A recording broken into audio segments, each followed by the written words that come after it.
deməli, papaq atma, qapı pusma, qapı güdmə, yəni qapı dinləmə, belə deyirlər. Onların da hamısını yəni uşaqlığımdan sevirəm. Amma çox təəssüf ki, indiki dövrdə sanki bayramların dadı duzu qalmayıb, əvvəlki ləzzəti yoxdur. İnsanlar sanki həmin bayramları adi keçirirlər. Ya da biz böyümüşük deyib bizə elə gəlir. Bu barədə daha doğrusu desəm belə tərəddüd içindəyəm. Novruza aid hansı inancılar bilirsiniz, adətləri? Belə tonqaldan atlananda şey var idi, azarın mezarın vatda yazsın biri. Yəni bizim bölgələrdə falan belədir. Yəni bu qədər. Mənası nədir onun? Yəni ağırlığım vatda yazsın deyirlər. Yəni nəsə pis hissin falan nə varsa ki, hamısı tonqalda yansın, yəni üstündən getsin mənə gəlir. Novruz'a aid adətlər ondan ki, torpaq çərşənbəsində qapı pusmadır, ondan sonra tonqaldan atlanmaqdır, yumurta döyüşdürməkdir, ondan sonra papaq atmaqdır deyə bilərəm. Başqa da şey.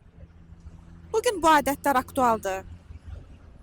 Bugünkü dövrdə o qədər də aktual olduğunu deyə bilmərəm. Çünki indiki vaxtda texnologiyanın inkişafı ilə bağlı hər kəs daha içinə qapanıq olub. İndiki uşaqlar da əksəriyyətən telefonla oynayır, vaxtların çoxsunu küçədə yerinə bizim vaxtımızda küçədə keçirirdik. Vaxtımızda indiki uşaqlar evlərdə telefonla oynayaraq keçirilir.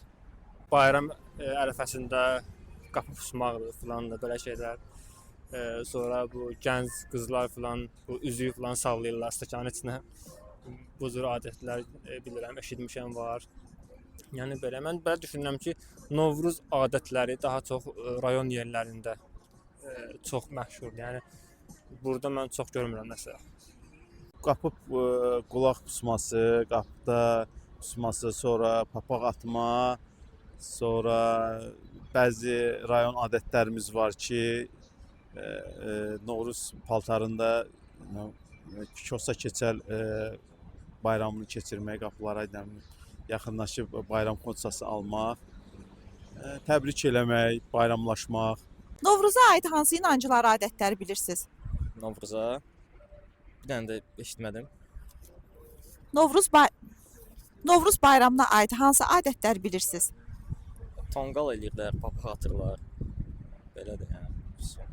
Hansını edirsiniz? Belə eləmirik.